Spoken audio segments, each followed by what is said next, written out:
Yeah. Just, yeah.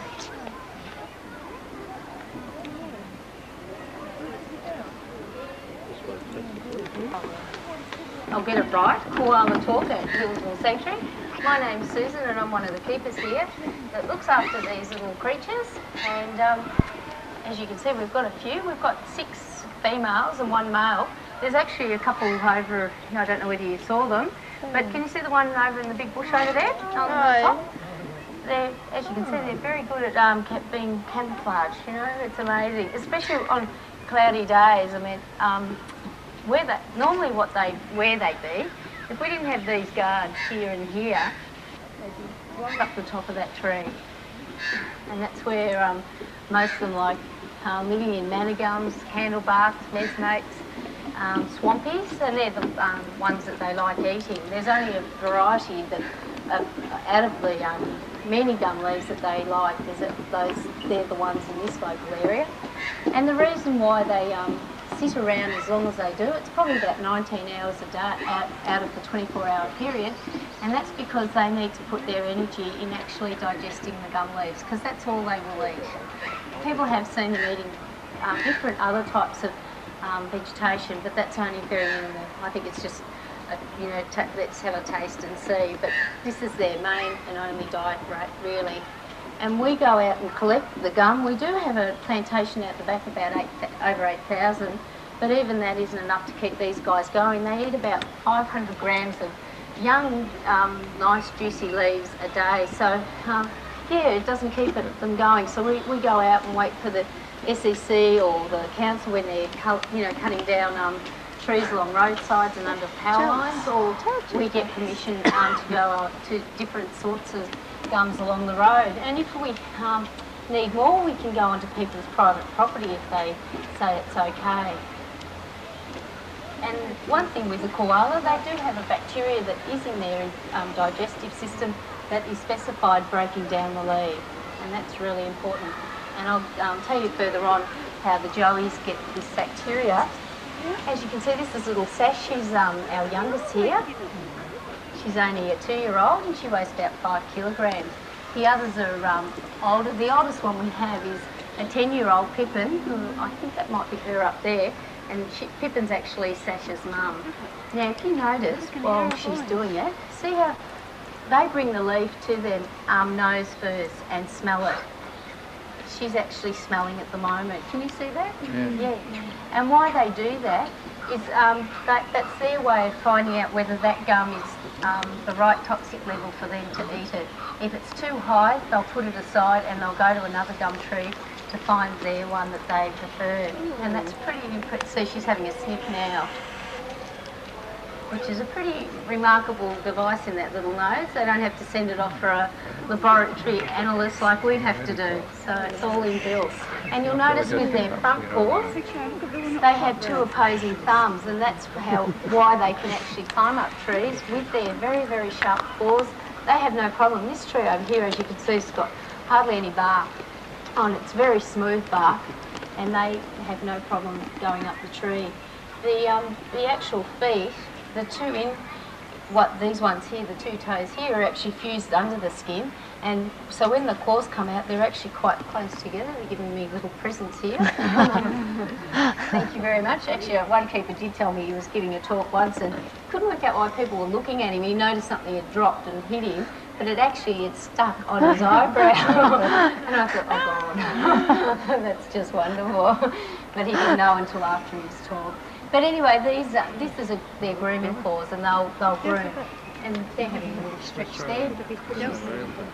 And that's the way they keep themselves clean, and they get rid of dirt and dead hair and any bugs. So people often say, oh, they've got fleas, but that's not, see, this one's doing it now. It's not the case, it's just keeping them clean like us combing our hair. And they're very well adapted in the trees, as you can imagine.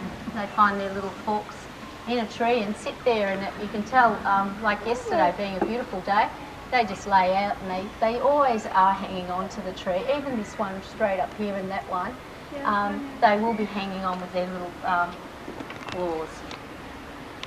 gee, there's movement. It's been really good. Yesterday and today they're actually moving. They reckon the travelling time of a koala in the 24-hour period is 5 minutes, so it's actually quite exciting seeing them move. Yeah, it's really good value. And they can jump from branch to branch. You can get up to about a metre. They prefer staying up in the trees. If they do, when they do come down, they're actually on the ground. They're actually open to predation. And before European man, it was the dingo and the Aborigine, and then European man came, and of course we know that story, that he did quite well at reducing the numbers of them. And the main threat with the koala nowadays is basically their habitat.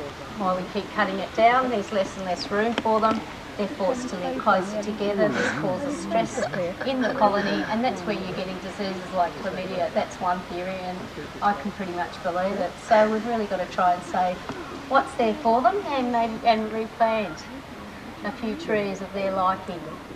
In the wild, you'll have a male and he'll have a territory, and he actually has a sink gland in his chest area, which he goes around and marks trees, and he'll have several females in that area, and he tries to keep them in, because some females like to go to other areas, probably to find a better looking koala. I'm not too sure why, but that's what they do. So he keeps quite busy. And actually in mating time, he'll go and find his females, and he'll try and mate with them. And if they're not ready, all they do is go to the end of the branch and wait there, and he'll come so far and then he'll stop, because he knows if he gets to the end with the female, the branch will break and they'll fall. And so she knows, she just waits till he cools off and goes away. And then, yeah, I reckon it's great. But once they have mated, these are marsupials. They have pouches, and their closest relative is the wombat. And the two most common things between the wombat and the koala is having no tail, and also the pouch is actually rear opening rather than up the top like the kangaroo. And with the koala, you must think, well, why would it be rear opening? Well, I'll tell you about that in a minute too.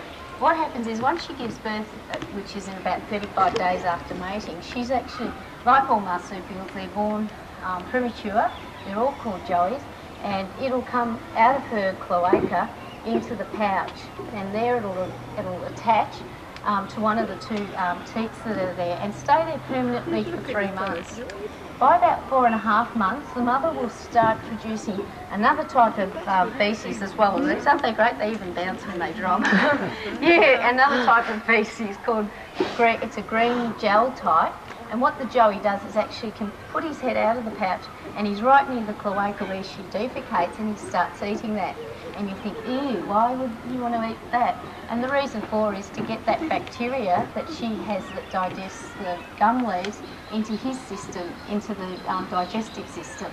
And so when he's about 6 months and starts venturing out of the pouch and eating the leaves, he'll be able to digest it. And that's a really good device on Mother's Nature. I think they've done quite well on that.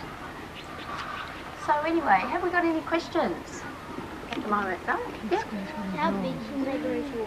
How big? Probably we'd more or less say about 10 to 12 kilograms. Some of them actually only, we bag them to catch them. We bag them to weigh them. Because what happens is we can't tell disease. Yeah, I know it's a gourmet taste, I think. I think it really is quite a good insulator against, well it is, it has been written, it is a good insulator against heat and cold. They notice not up the top there, when they twirl over like that, it's great for them. No, they don't have any. Yeah. It's got an